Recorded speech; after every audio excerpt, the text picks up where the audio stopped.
Welcome, everybody, back to another fantastic episode of the Three Man Rush podcast. If you are joining us on YouTube, thank you guys so much. Go ahead and hit the like, subscribe button, and the bell notification. You can be notified whenever we drop a new video. We are getting into our divisional previews, and we're really excited to be doing that. If you're listening on audio format, whether it's podcast on Apple, Spotify, Amazon, wherever you get podcasts, also want to give you a big shout out as well. So thank you guys so much for all the support, and go ahead and subscribe on theirs too. But I'm your host, Landon Oliver, here with my co-host Andrew Scott and Big Jared Holly down here, and we got a really special episode again for you guys. I know Drew's been waiting on this one for a while. He's pretty hyped. We finished up earlier this week with our preview for the AFC West. Now we're switching conferences over to the NFC, covering the NFC West. Whenever we do these previews, what we do is we give you a little bit of a breakdown of how the divisions played out last year. I know Drew's going to be excited to touch on that one. And then how we kind of see each team going forward this year. And then at the end, we're going to give you our winner and our final rankings as well. We'll cover any additions, notable losses of any of the teams.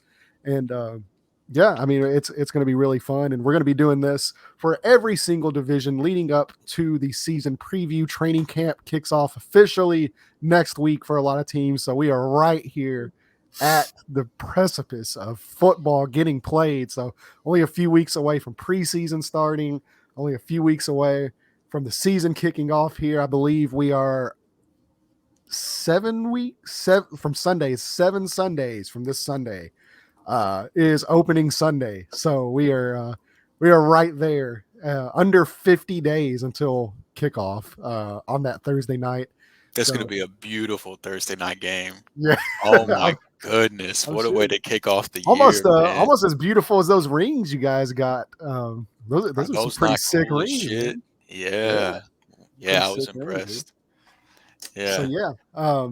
So yeah, we are going to be starting here with the NFC West, and just to give you a breakdown of how the division played out last year. Obviously, the Los Angeles Rams ended up winning the division, as well as the main prize there at the end, followed by the Arizona Cardinals, the San Francisco 49ers, who actually made it further than the Cardinals, and then we finished up with the Seattle Seahawks, finishing in last. So anything you want to touch on here, Jared, before we give the floor over to Drew? Let him. We actually allocated a little bit extra time for wanting and kind of doing that. So anything you want to touch on last season? Yeah, I mean, it's well deserved for Drew. He definitely should get his flowers for this. The Rams didn't run away with this division last year. That's for sure. Arizona led majority of the season. They were the first place team in that division. They got off to a really hot start last season and kind of dipped off towards the end of the year. The Rams, I thought they'd be great last year. I didn't know if they'd win the Super Bowl the first year with Matthew Stafford, especially coming off a year previously before that where Brady won his first year with Tampa Bay. So that kind of seems to be the theme. So maybe Landon. That's right. Get one with Matt Ryan. He's owed one anyways. So, theme, but I ain't gonna give you ammunition to talk about the Colts for a long period of time. This is Drew's show tonight. And I'm interested because I will take that. I will take that inch, and I will make that a mile. Right. Interesting to see where these teams go on your guys' rankings, but I think we kind of. All of us will probably have a clear-cut 1 and 4 for sure. Yeah, I think that's a fair statement.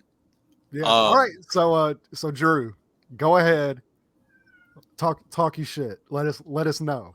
I'm gonna say most of my gloating for whenever we get to the Rams toward the end. I'll save it for that because I'm gonna gush over the roster enough. I will just say, if it's not clear enough by now, if you're new to the show this year and you don't know, I do have a bias in this division. I've been a Rams fan since I started watching football back in 96, 97.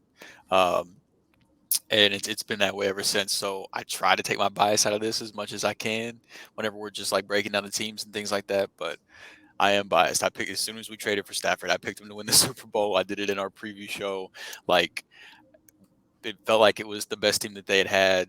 So spoiler, since they did it, it's probably going to happen again this year. Like, and I you can believe call I it had them bias. in the Super Bowl too. Honestly, I had them in the think you Super did. Bowl. Yeah, I think you had the Yeah. Bills beating them actually. Yeah, the Bills and the So Rams. yeah, I think you had them going all the way too. So it's probably gonna happen again this year, and you can call it bias if you want to. I'm cool with that. But I mean, it's tough not to pick them to win it again as a fan after going through last year. But I won't take up too much time on that because I'm gonna take up plenty of time whenever we talk about 2022 here in a little bit. Yeah. Well, let's go ahead and get started now with our breakdowns, just very short breakdowns of additions, subtractions, anything like that, and how we see these teams playing out in 2022. So another team we're actually not going to give too much time to, the Seattle Seahawks. So notable additions here. We'll go through this. Call it notable if you want. They did get Drew Lock. Kenneth Walker, they drafted Noah Fant, Shelby Harris, some actually good additions as well from the Russell Wilson move. Charles Cross, Abraham Lucas, Boy Mafe, as well there from the draft. And losses, obviously the big one, Russell Wilson, Gerald Everett, Thank Dwayne God. Brown, Carlos Dunlap, and they lost longtime future Hall of Famer Bobby Wagner as well to a They divisional sure rival. did. So They sure did lose him. yeah. I love seeing the smile. So those are notable losses and subtractions, or not additions and subtractions from the Seattle Seahawks. So let's just keep this short and sweet because I think we all kind of know where this season's headed for them. To me, it seems like they're embracing a full rebuild, unless they make a move for Garoppolo to keep them afloat or, to attempt to keep them afloat. But there's they did get some good pieces that I think they can build around, possibly in the trenches and stuff like that. And I like Noah Fant as well, but it seems like they're going to tank this year and try to get one of these quarterbacks coming out of this draft. It's a loaded draft class for quarterbacks, and I think we all agree that we don't see them being very competitive much this year at all. No, it's a rebuild. It's going to be a big rebuild too because of the big players that they lost. The heart and soul of that team to me was Bobby Wagner. And I know, it goes without saying you lose Russell Wilson, which is at that point, they're playing for a number one pick. The Seahawks are officially limited now. They're no longer unlimited. Right. It may be the worst roster in the NFL, in all honesty. I don't think it's worse than Atlanta's.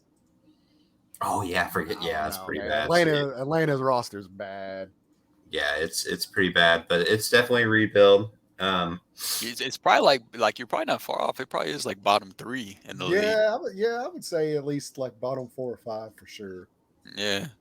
So I agree. They're probably not Atlanta bad, but they're down there. Yeah. I mean, you would have Atlanta, probably the Seahawks, probably the Titans would be down there. Oh, stop! Man.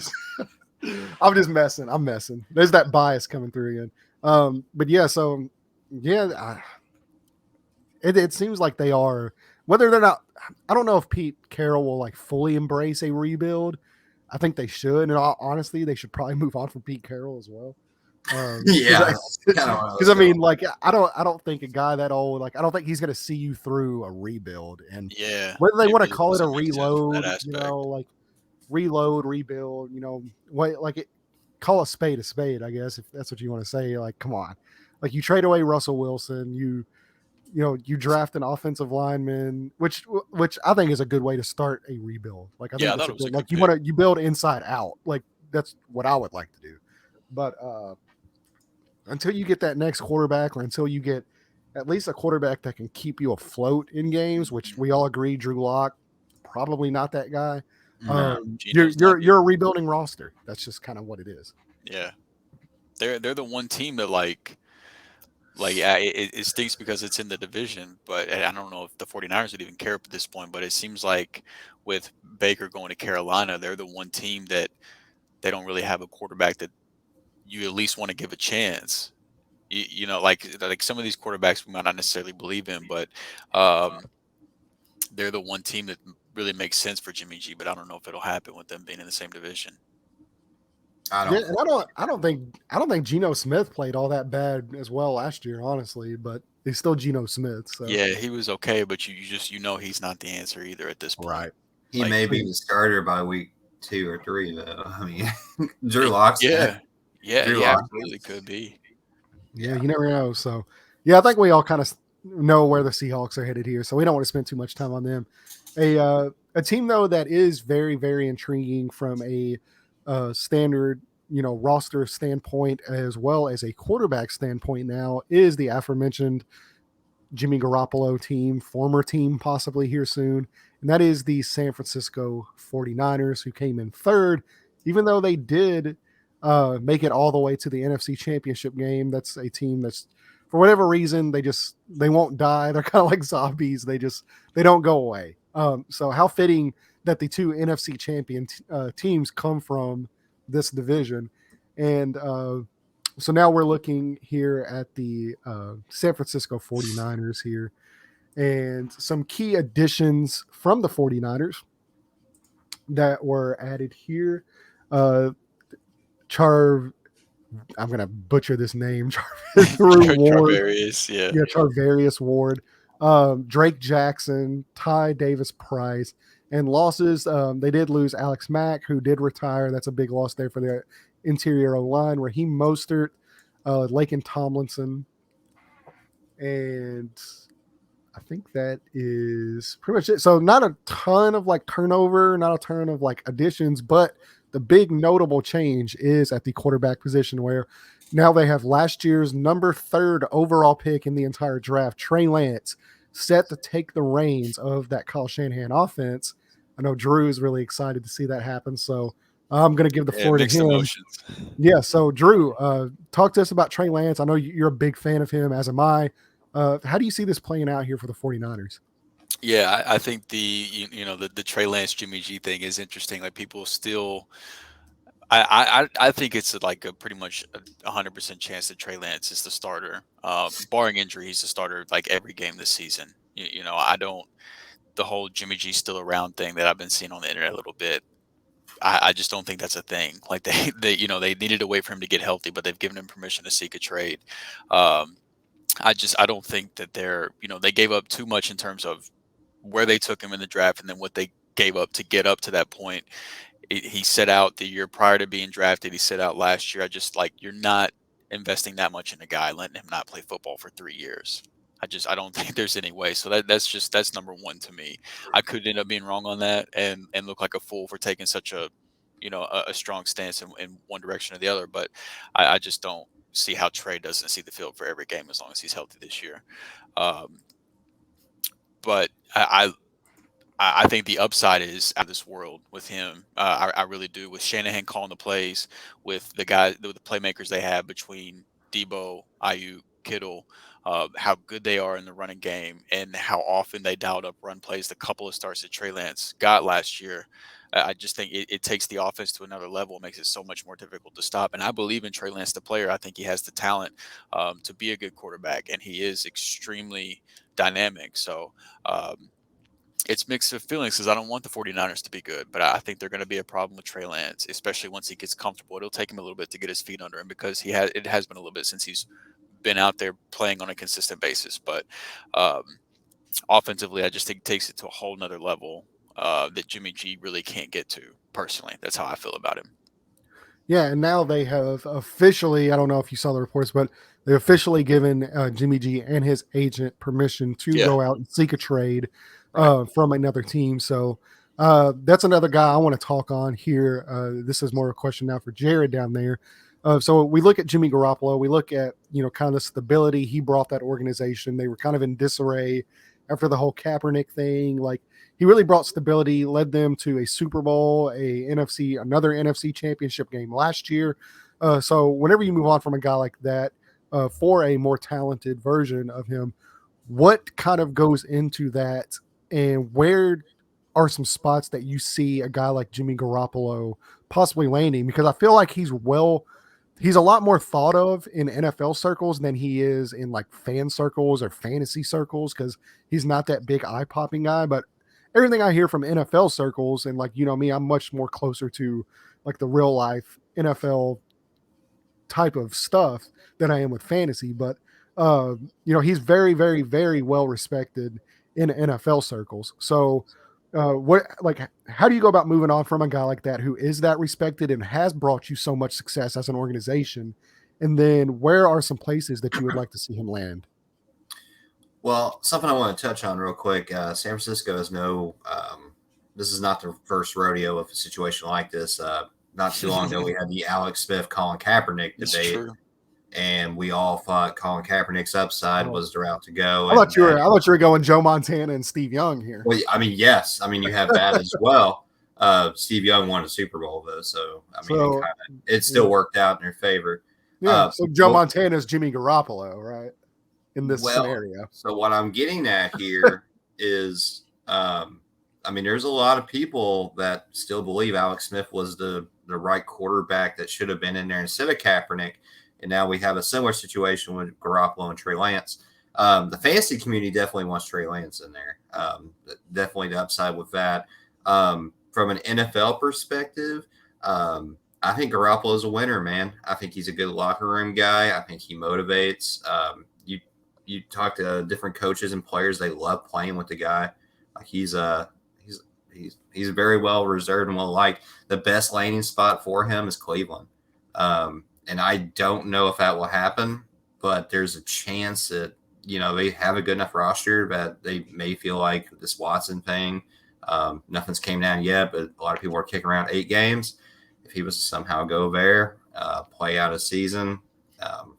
I mean, that's probably the best spot for him. I don't think the Seahawks will make a move for him. I don't see that happening. He's in a weird spot. There's not a whole lot of teams willing to pay up for Jimmy Garoppolo. And with the draft class coming next year, too, there's going to be teams just tanking to play for picks. Yeah, I think the 49ers kind of overplayed their hand, but I saw Drew up there laughing a little bit. So Drew, go ahead and let's. I actually do agree with Jared on that point. I do think he is. The dude has won everywhere he goes, and I do think he's very well respected. Like teammates really do rally behind a guy like that, and you can see it. There's a reason why they have a losing record without him, and then with him, they're in Super Bowls and NFC Championship. I'll make one more point.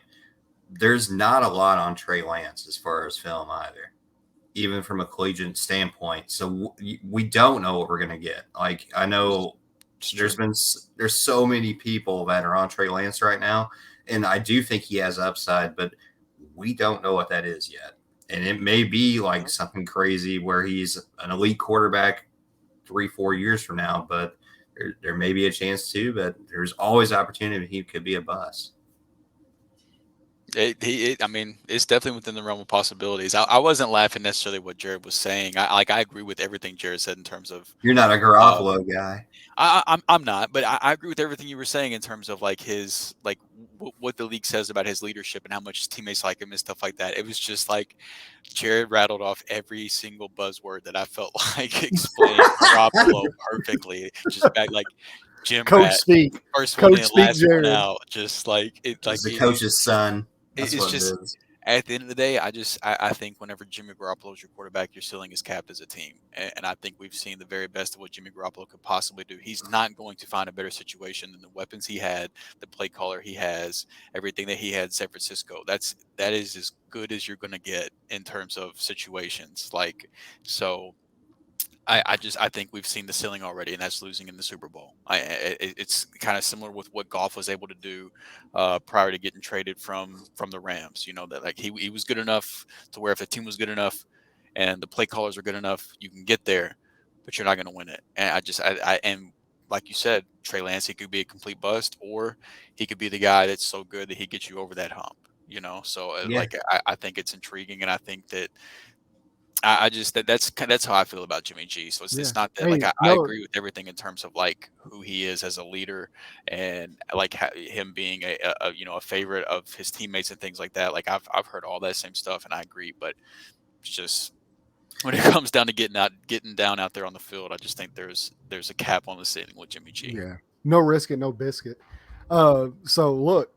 We've talked about the quarterback position quite a lot because that's kind of the main focus here for the 49ers, but they do have, a whole other, 53-man roster as well. They do. That's true. I want to ask you guys if you can give me one area of the roster that you like a lot, and then one area that concerns you for them as well. So, Jared, go ahead. I'll throw it down to you, and Big Millhouse can chime in as well. Yeah, my dog's going crazy. They're obviously they want to run the football, and they have players that can actually do it. Eli Mitchell shined last year. I think he's going to be a big component to their offense this season coming up, and obviously with Debo, with his flexibility and able to run and catch. Brandon Ayuk was not utilized for a lot of last season, and all of a sudden he finally started getting back into the offense. You still have an elite tight end. They're going to want to, especially in the division they play in, and with teams like the Rams, they're going to control the clock. That's how the 49ers, that's how they win games. That's exactly what they did all throughout the playoffs, and they came they were close to beating the Rams too. That was a heck of a game. They kept that thing really close.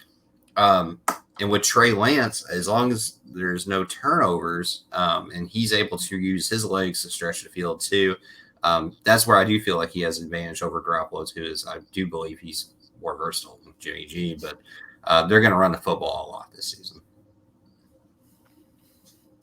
All right, and what's kind of an area that you have a little bit of concern for about some kind of a shortcoming on their roster that you would like to see either addressed or like possibly could kind of prohibit them from getting back to where they were last year? They don't have a lot of weaknesses. Losing Alex Mack is a big deal. I think that's definitely him retiring. Mostert, I don't feel like that's a huge loss. He has a lot of health issues. I think he'll do fine in Miami with that 800 running backs they have in that organization right now. But I don't know, man. I really don't feel like they lost anything that was massive enough to where they're just going to tank.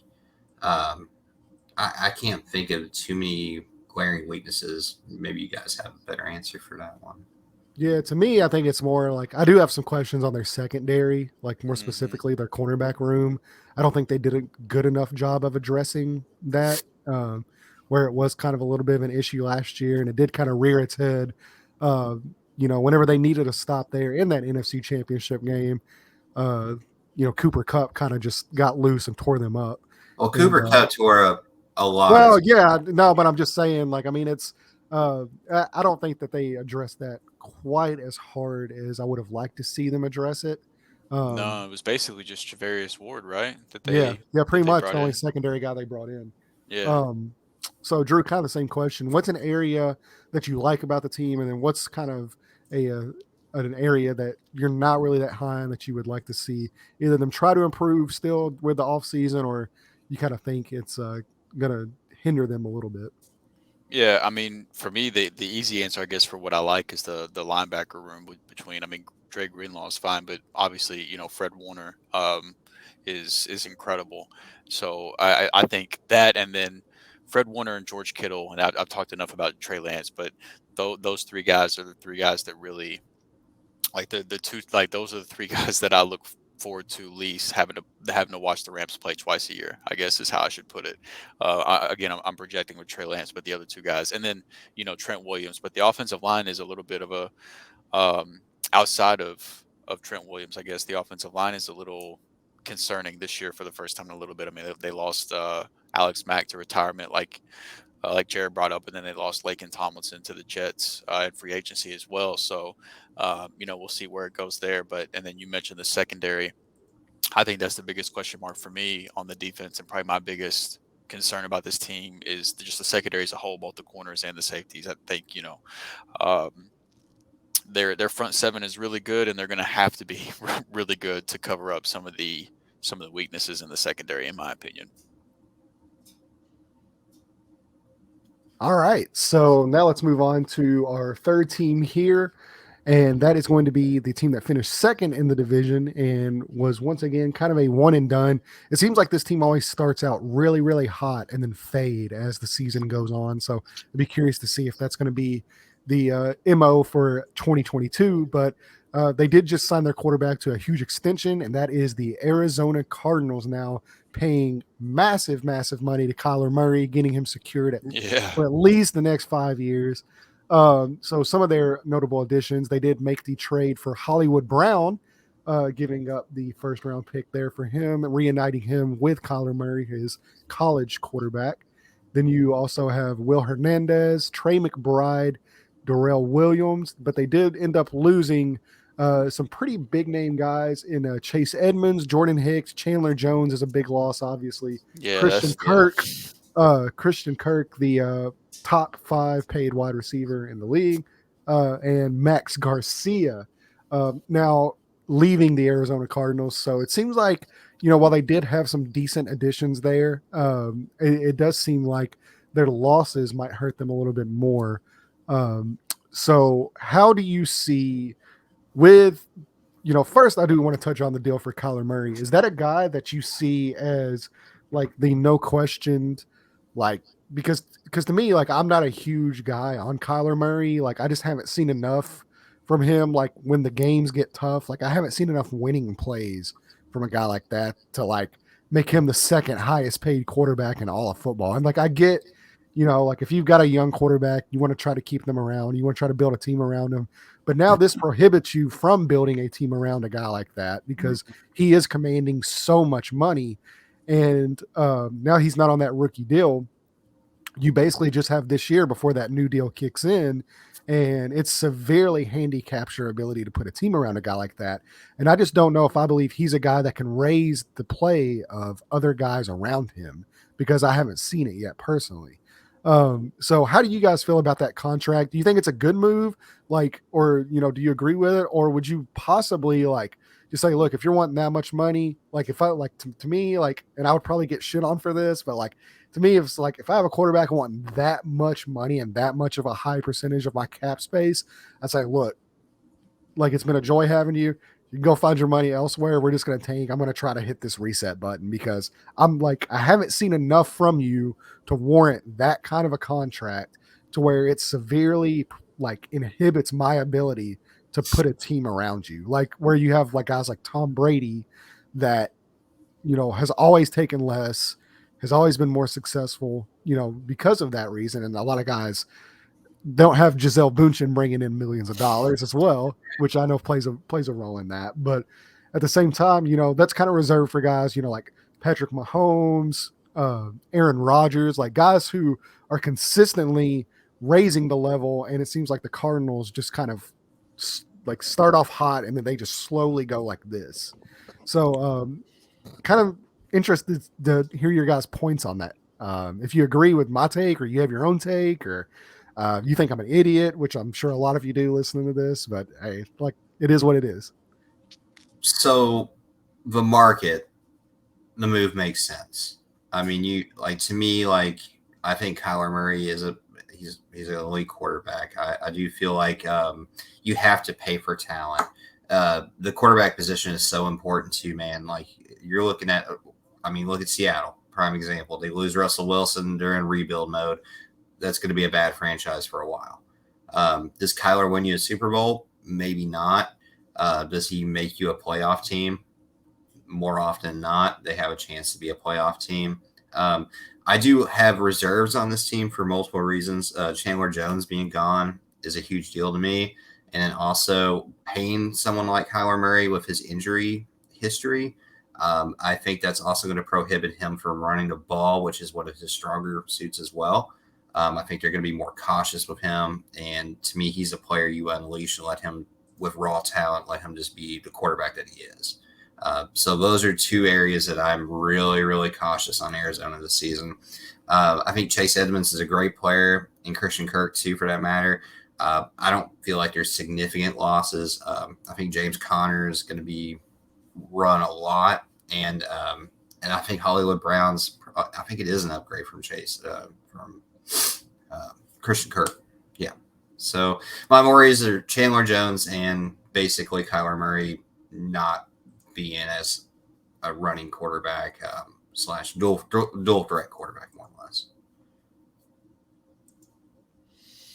So in terms of Kyler Murray, I think whenever it comes to quarterbacks, there's basically like 3 categories. It's either like guys you're comfortable paying, guys you're not comfortable paying, or guys that are, still on their rookie deals. You're still evaluating whatever the case may be. And I don't, clearly, like, Kyler was at the point where he was going to have to get paid by somebody. And I don't think he's bad enough to where he's in the category where you just know that you don't want to pay him. I think it's just kind of one of those things where, do you pay Kyler Murray or do you take your shot again in the NFL draft? And, we know how often those can be misses. And it's just, I think Kyler has too much upside.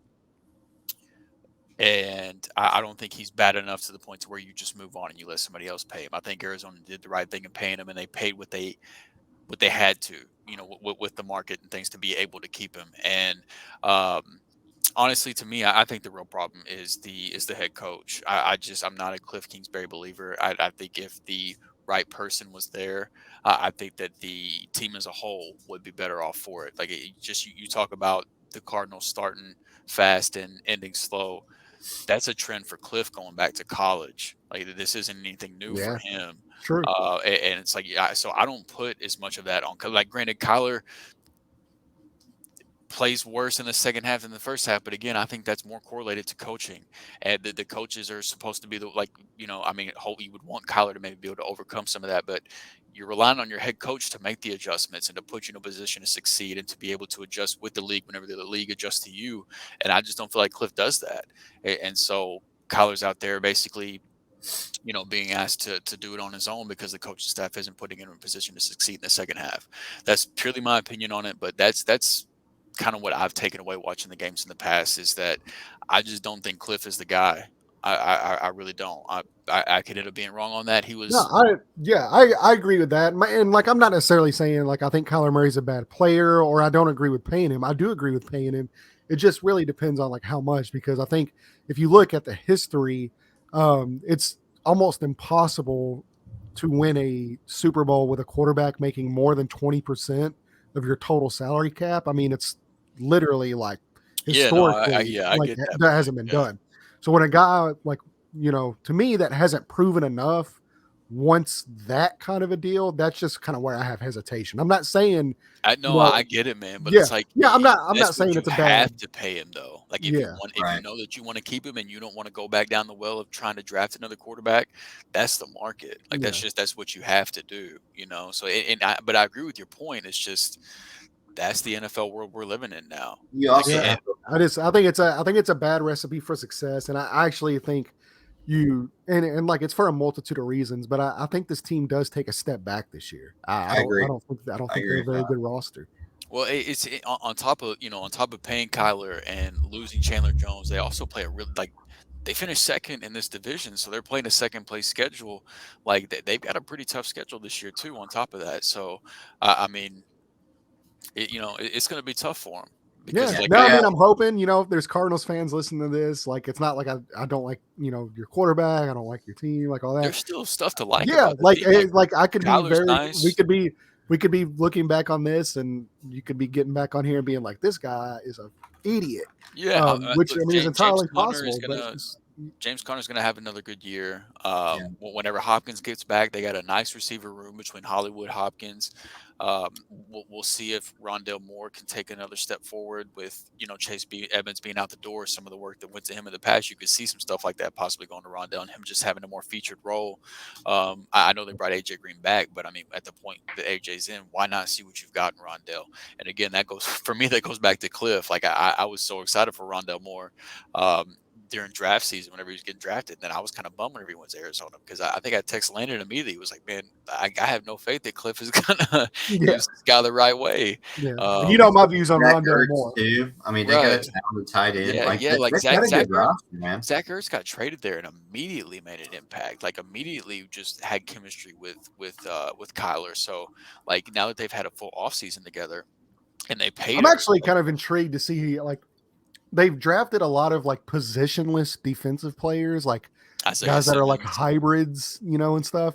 And I'm like, I wish they would kind of deploy them in that like manner. Like, is this guy safety? Is this guy linebacker? Is he rushing the passer? Is he playing slot? Like, I wish they would kind of disguise some of these guys and just have them play like multiple, like just wreck games, because a lot of them have the ability to do that. So that defense totally down on their last year was that defense at the beginning of last year was wrecking games. They Yeah. put a whooping Yeah. on the Rams, man. Yeah, Early. early I on mean, in the year, they absolutely sure put a did. whooping on them. And Yeah. and the Tennessee week Titans. 1. Yeah. They've got I mean, they've got some holes in defense, but they've also got a lot of fun. Like J.J. Watt's a Yeah. lot of fun. Marcus If he Golden's could nice. stay healthy, yeah. We'll see what happens. Isaiah Simmons and Zayvon Collins is like a young linebacking core. We'll see what happens with those guys. And then Yeah, Budda Baker. they've got some I talent. Man. hate having to watch the Rams play against Budda Baker, dude. They've got some nice players on defense, but overall, like positional groups, they've got some holes. Like their defense worries me a little bit just as a total group, but they've definitely got some standout guys on both sides of the ball. Like there's a reason why this team. Yeah, and gets good so news is Rodney last year. Hudson. Yeah, Rodney Hudson will be returning this year. That was announced a few days ago as well. Their center. So he will be back as well for another season. So that's only good news for Kyler Murray and the Cardinals. So it'll be curious to see. So now let's move on now to the final team and the number one team, not only in this division, but they ended up the number one team at the end of the season, and that is your world champion Los Angeles Rams.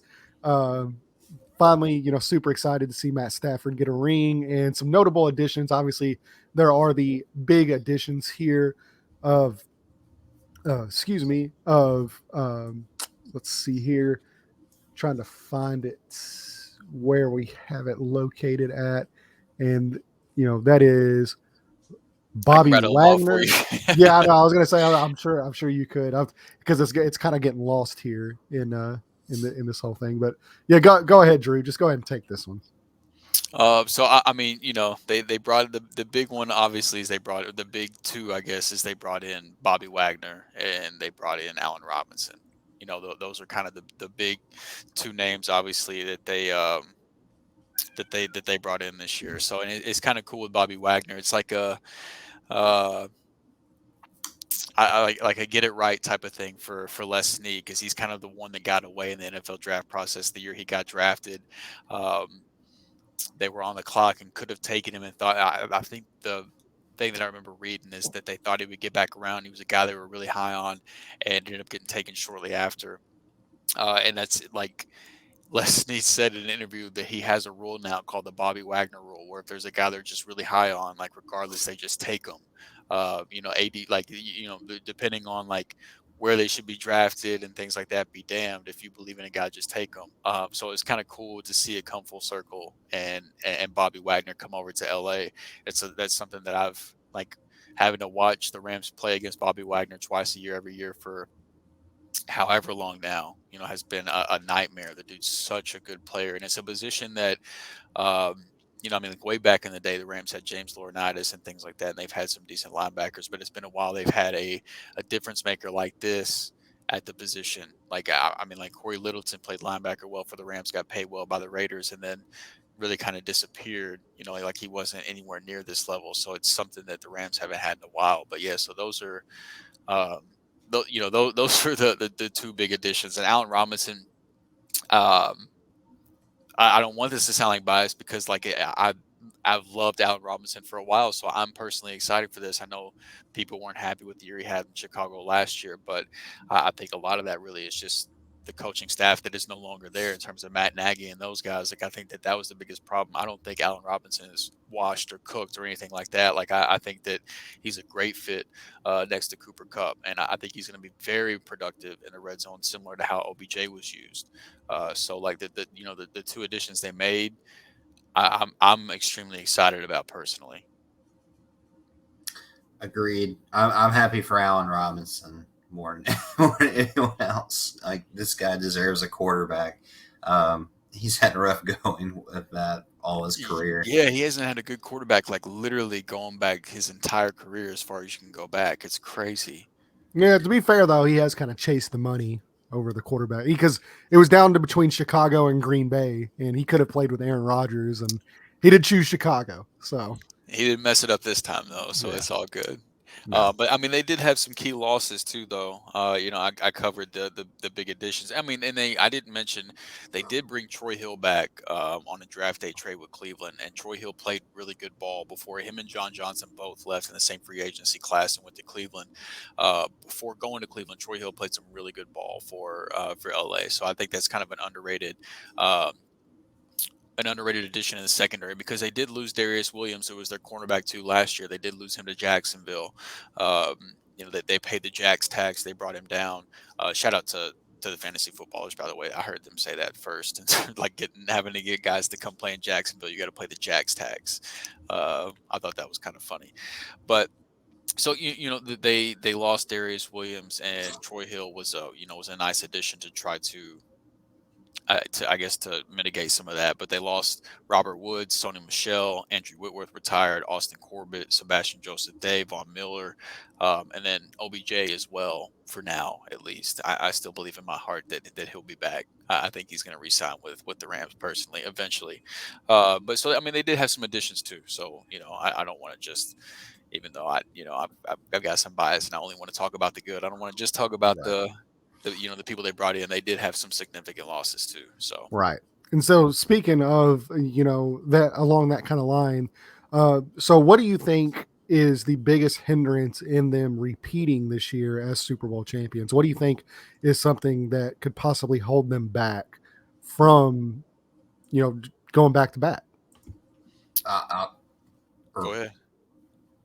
Tom Brady's still in the NFC. That's a fair That's literally concern. the only thing that's keeping him from being. We skipped to February. If Tom Brady would have stayed retired, I would have booked it that the Rams were in the Super Bowl. I feel like the NFC definitely is taking a step back in the offseason. It does feel very top heavy. They've got to be the favorites, man, and it's pretty large margin outside of Tampa Bay. That's the only thing I see holding them back. Before I jump in, Landon, you wanna give your thought, like just Yeah, I think that really, I've talked about I him mean, plenty. like the only question mark really on the whole roster to me is just, and it's something that's not even really big question mark because it's performed admirably in years. But I know Joseph No boom, Noteboom. no Yeah. boom. Yeah, He's played really well, but yeah, Whitworth has kind of been the heart of that offense and that offensive line and that team. He's yeah. really kind of been the glue that's held them together. So while you might be able to replace a little bit of their production, I'm just curious to see how that line gels together because it does seem to be kind of a weaker link, among, the star-studded players they have on the rest of the roster. There's not that just noted star there on that offensive line now that Whitworth's gone. So I am kind of curious to see how that line holds together, how they gel, and if they can just continue to perform kind of well above their means because it doesn't seem like they invest a ton of resources in the draft or anything like that into it. They seem to just get guys that perform and do their job very, very well, and I think that's more of a kind of nod to coaching and the offensive coaching staff and them being able to find productive guys that they can just sign and have step in. Yeah, I mean, honestly, if I would have answered before you, the offensive line probably would have been my answer for my biggest concern on them repeating as well. But then, like, at the same time, I already have my own counter argument for that as well because Joe Noteboom, in the small sample size of him being a starter at left tackle in the games where it's missed, he has played really well. But I do think there's a lot of upside there with Noteboom. And then right guard Logan Bruss that they brought in the NFL draft with their first pick, I thought was a great pick and is going to be a great choice to slide in at guard. Rob Havenstein was their right tackle. He was a top 10 offensive lineman in the league according to PFF last year. Say what you want about PFF, but um, you know he graded out as a top 10 offensive lineman last year, right tackle. I think a very underrated offensive lineman in the league. So it's like they've got the pieces and they keep piecing it together. But whenever you lose, like Andrew Whitworth might be the best free agency signing in Rams history in my lifetime. Like he's been that great, even as late as this has been in his career, in terms of left tackle. Like he's been that good for the Rams. So it's hard to express enough how big of a loss that is. So I mean, no boom, no question has big shoes to fill. But I mean, I'm comfortable with Jalen Ramsey and Troy Hill and David Long as we'll see if Robert Rochelle steps up. I'm not sure who the next guy up at corner is going to be, but like whenever you got Jalen Ramsey, Bobby Wagner, Leonard Floyd, and Aaron Donald leading your position groups, like I'm comfortable on defense. I'm good, and offensively, we'll see where Cam Akers is at. It's weird, man. I've seen Cam Akers get dogged a lot on the internet on about his performance last year whenever he came back, and it's just like the guy He came should have back. never came back. Yeah, he came back from the injury that's the hardest for running backs to come back from, way ahead of the normal timeline for running backs. That was And then freaky. on top of that, the two run defenses in the playoffs he had to play against was Tampa Bay and San Francisco, which are both really tough run defenses. Well, Like even Cincinnati in the Super Bowl. I mean, yeah, they play the run really well as stopped the well. run. Yeah, so it's just like it's weird to me that Akers is like the fact that he was even on the field at all is insane to me. So it's like he's got a full year now from the Achilles injury. And I mean, and he's a really interesting study because he's really the first. Like the Achilles has been known as like the death to the running backs, but we've never seen a running back that was like this highly drafted and this young whenever the Achilles injuries happened either. Like most running backs that have been hit with these Achilles injuries, it's been later in their career anyway, or they weren't near the prospect that Akers was in the first place whenever they got injured. So we've never really seen a guy this young and this talented coming back from an Achilles injury until now. So he's a really interesting study to where like this is as good as it gets in terms of the point you're at in your career and how talented you are. We'll see how much effect the Achilles injury can really have on a running back at that point in their career. But I don't think we've seen that yet. So I just don't think it's fair to just assume that Akers is done for because we've never seen, in my opinion, with this injury, we've never seen anything like this. So I expect the running game to be better. And I think it'll be a more efficient offense overall. I mean, you got like this was Stafford's first year with McVay. Yeah. Like that was year one in a brand new system. Like, so, I'm not going to expect things to get worse whenever they won the damn Super Bowl in year one. Like they're only going to get more comfortable with each other. It doesn't mean they're going to win the Super Bowl again, but I do think efficiency wise, I think the offense will just continue to get better. And I think that the additions that they've made with Allen Robinson, and getting Cam Akers with an offseason being able to continue to get more and more healthy. Like I do think the offense is going to be better. So, obviously I'm a little bit biased, but I think that they should be the NFC favorites as well. I mean, I just I don't think they lost enough, and I think they did a good enough job replacing in spots that they did lose that I can't see how you could drop them below teams that that they beat like they beat Tampa on the way to the Super Bowl. Green Bay they didn't have to play, and those are the two teams most commonly I'm seeing being put over the Rams in the NFC. And that's the thing about the NFC is they're really top heavy to me. Like you've got like I don't know what's going to happen with the NFC East this year. We'll talk about that later on in these previews, but like you've got Green Bay, you've got Tampa, and you've got the Rams, and then I think you're gonna the field. If you ask 10 different people who you think the other playoff teams are going to be, I think you get 10 different answers, whereas the AFC is so stacked. Like it's, I think it's very different. So I don't know, but yeah, I know I talked a lot. I can talk all night when it comes to the Rams, but that's why we gave you that little extra time there. I'm excited, man. Yeah. And as you should be, anytime you just win the Super Bowl, you're starting the season, bullseye on your back, you're number one. So, hey, you should be excited. You guys went out and earned it. All right. So before we do end the podcast, we do have this last segment here where we are going to give you our divisional picks on who's going to win the division. I'm sure you could already tell who we all three probably have winning. And then on top of that, we're going to give you our rankings of all four teams and how this is going to end. It's a sweet bobblehead there. I'm going to go ahead. Since Drew's got the bobblehead out, I'm going to pass it to him. Who's winning the division, and how do you see this stacking up?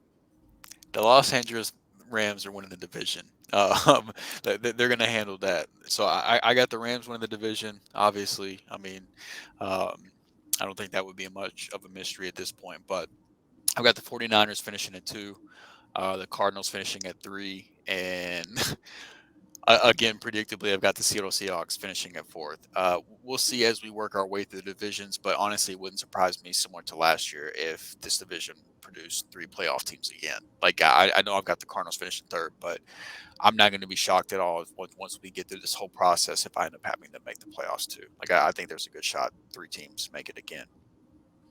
Yeah, Jared, go ahead and give us your pick for the winner and how you see the rest of the division playing out. Well, I hate to mirror exactly what Drew said, but that's pretty much how I see it as well. The one asterisk maybe second place. It's hard between Arizona and San Francisco. But I agree. That was the toughest part for me too. Yeah, that part is difficult. Like I said, there's little things about Arizona that concerns me this season. So I do have San Francisco slightly ahead of them in the 2 spot. Of course, the Rams winning the division, and then Seattle in the basement, basically in the 4th spot. Yeah, and I'm just going to complete the trifecta and mirror you guys as well. But for me, Really? it was not that hard between San Francisco and Arizona. And like I know this is going to get me on the bad part of Arizona fans again, like I'm already not after the rest of this podcast. But I do have the Rams winning the division, but I have the 49ers finishing 2nd and the Cardinals finishing 3rd with Seattle bringing up the rear. But for me, I think we're going to look back at the end of the season and we're going to say, hey, look, San Francisco has the better coach. San Francisco has the better overall roster. San Francisco has the better quarterback as well, because I'm that big of a believer in Trey Lance. So I love it. Oh, yeah. So what? I'm calling my shot right now. I'm not signing off on he's better. I'm telling you, bro. At this point, I think they're gonna have about the end of the year. I'm telling you, they'll have the better coach, the better roster, and the better quarterback. And because I'm that big of a believer in Trey Lance. So yeah, my final rankings. Yeah, bro. I'm calling my shot. So I've got the Rams, 49ers, the Cardinals, and the Seahawks bringing up last. But that doesn't mean necessarily, like Drew said, that I have the Cardinals missing the playoffs, because I do think the wild card, especially the NFC, is so top heavy. It's kind of weak there at the bottom. Right. So I could definitely see the Cardinals still making the playoffs. So, all right, guys. Well, that ends our show. I'm super excited. This was a really fun division to do. Especially it's very fun.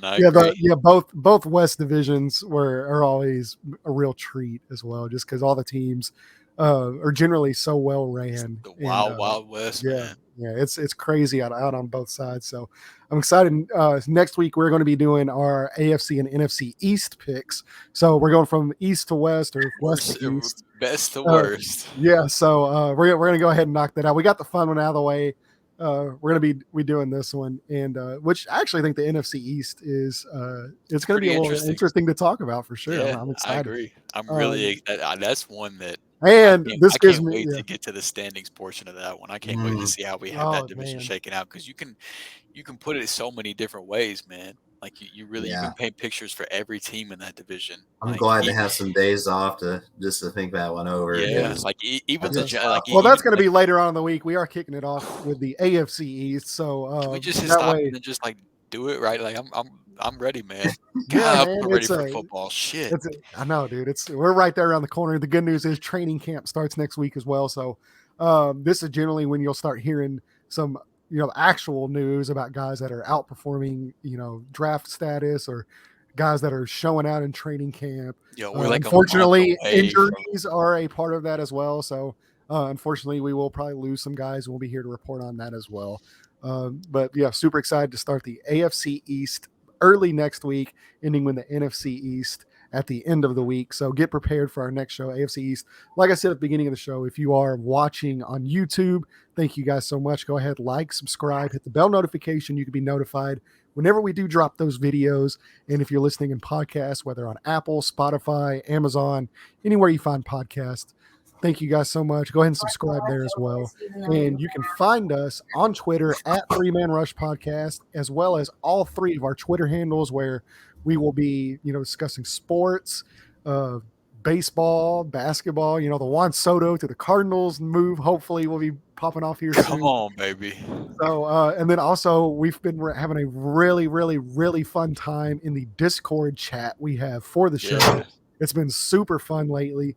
So go ahead and you can find that on our Twitter profile at 3Man Rush Podcast. So go ahead and find that as well. But thank you guys so much for listening, and we will be signing off here as well. We will see you next week.